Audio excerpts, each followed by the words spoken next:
Hey folks, what's going on? It's Wednesday, May 15th. Big day today, big day. We had the CPI report that came in at forecast of up 0.3%. But the zombies took that as a big positive because the year over year dropped down to a 3.6% implied inflation rate or inflation rate compared to a 3.8%, which is where it was in the previous month. So that was apparently good news. Don't forget too, today was a big flow day. We had a quarterly interest payment, we had Social Security payment. So a lot of money came into the banking system, and these are days when normally you see a positive market reaction. I had been telling you guys that this was coming, and it's not done because we're still going to get first of the month payments on June 1st, which is a couple of weeks away.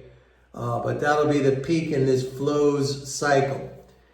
Look, I get why the market's going up. This is the whole monetarist reaction to the idea that maybe that the Fed is going to cut interest rates.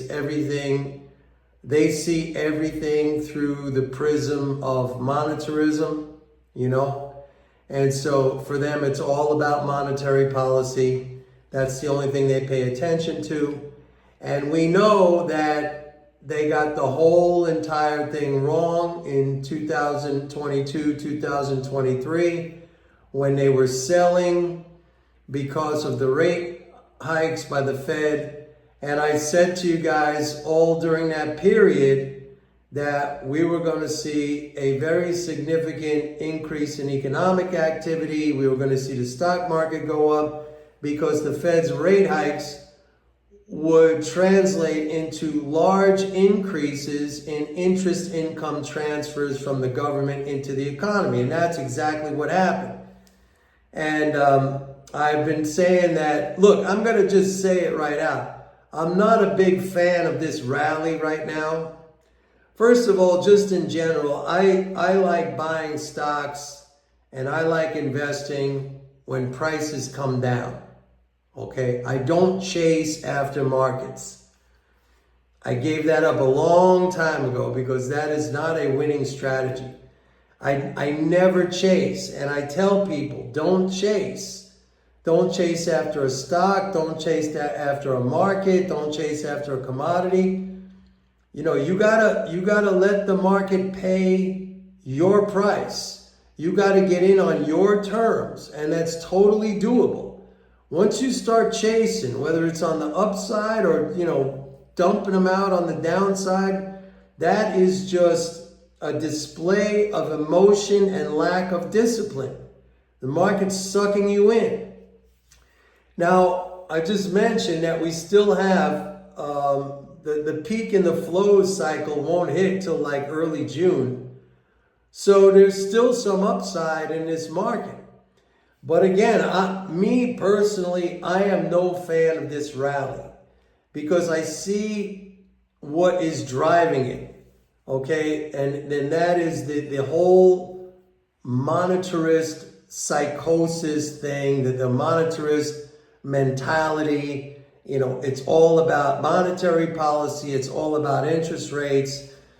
What I see in contrast, and something I've been telling you guys, is a pretty significant drop in net government transfers, aka the deficit.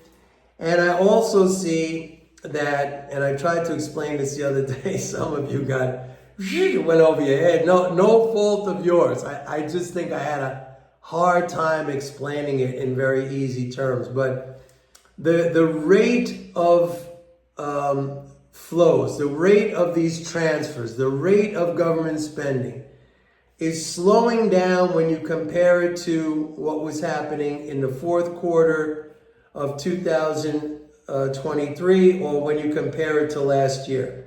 It's still strong, okay?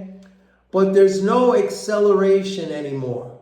It's kind of plateaued out at a good level, okay? And this is where, and I'll be honest, this is where I may be making a mistake in discounting. Hey, we're still at a very strong leading flow level, but now I'm kind of looking at the second derivative of this, which is the net flow. Okay, that's when you take the leading flow and you subtract out the taxes, which it's leaving less and less and less. Okay, a stock of financial assets, a stock of financial savings. Okay, and I could be making a mistake here. I have in the past sometimes been a little bit too early on moving away from these leading flows and looking too much at the net flow. But I will tell you that I think the market still has momentum, at least until early June.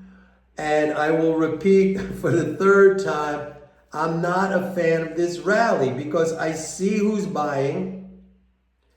I see the reason behind their buying. Okay, this is all pure interest rate cut expectation, which may happen. But like I said the other day, I think a lot of this rate cut expectation is already priced into the market. We've been going straight up, with the exception of the recent April correction. It was a fairly small correction. We've been going straight up since like December, mid-December.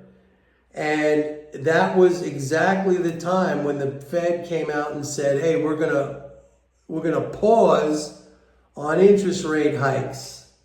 And so now, you know, the expectation shifted to, okay, they paused on the rate hikes, now they're gonna do the rate cuts. And all of this is like every single piece of data that comes out.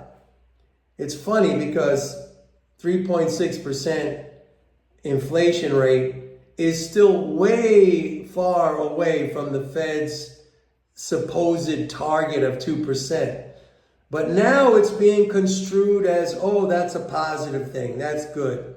And as long as they don't raise the rate anymore, you know, we were told all last year or even early this year, oh, remember higher for longer? That they were going to keep it high for a longer period of time. When that was mentioned, the market used to hit an air pocket and go down. Now it's all of that stuff is ignored. It's like not useful to them anymore. Their focus is on a rate cut or 2 rate cuts, and I happen to think that's priced in. Again, I'm not a fan of this rally. I don't chase after prices. I am invested. I've been raising cash as the market goes up. And I just want to see some more of these numbers, these flows numbers. I mean, tomorrow in the daily treasury statement, I'll be able to see today's numbers, which are going to be big. I mean, you know, we're going to have, it could be like a 95 billion leading flow today, okay, between the quarterly interest payment and the Social Security payment. The net flow is going to probably be something like, could be 60, 63, 65 billion. I mean, that's big, okay?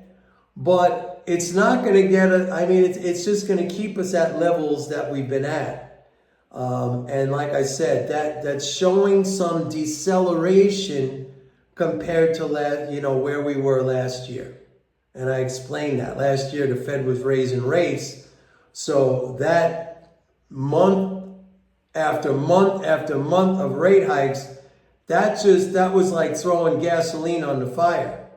Now the fire is burning, but there's no more gasoline being put on it. It's burning at a steady level. It's not growing in size, okay, like it was last year when they were raising rates.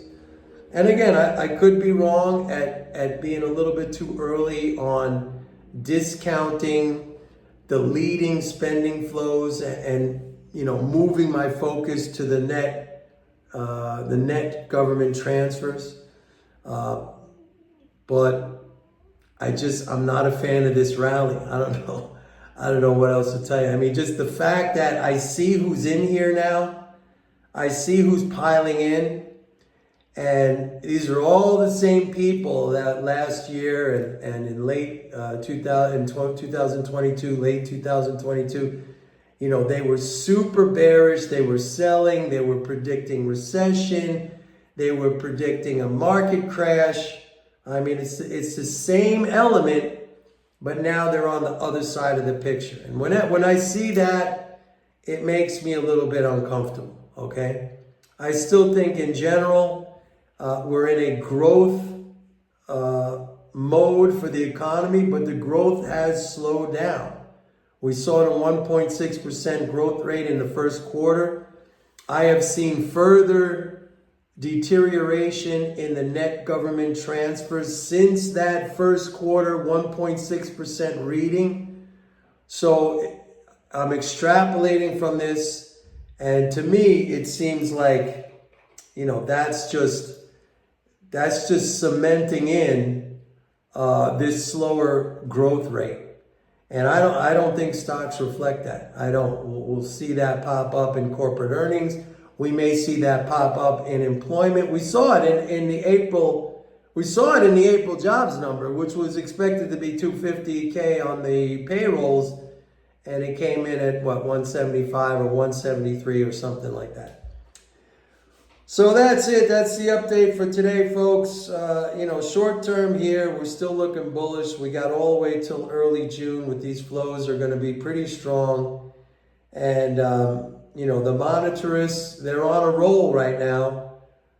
Everything that we see in terms of data releases, in terms of statements or comments by Fed officials, they're going to construe that, they're going to twist that, they're going to frame that as a bullish, something bullish. Okay, so we're in this kind of window right now where it's being driven by monetarist reaction, and we've got a couple more weeks of this. Anyway, that's the end of today's video.